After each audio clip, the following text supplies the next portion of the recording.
একটা পুরুষ তখনই কান্না করে যখন নিজের জীবনকে বাজি রেখে পরিবারের জন্য কঠোর পরিশ্রম করে যায়, অথচ তাকে বোঝার মতো কেউ থাকে না।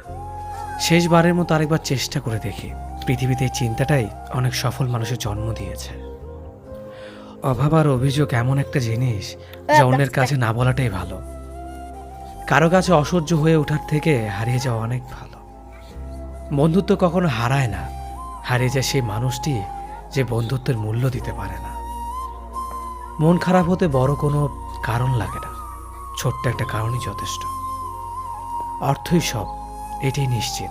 অর্থ থাকলেই মনে শান্তি থাকবে। মানুষ পরিস্থিতির কাছে সবসময় অসহায়। মানুষ ইচ্ছে করে কখনো কষ্ট পেতে চায় না, কারো কাছে লজ্জিত হতে চায় না। কিন্তু ভালোবাসলে কষ্ট পেতে হবে যেন মানুষ ভালোবাসতে ভালোবাসে।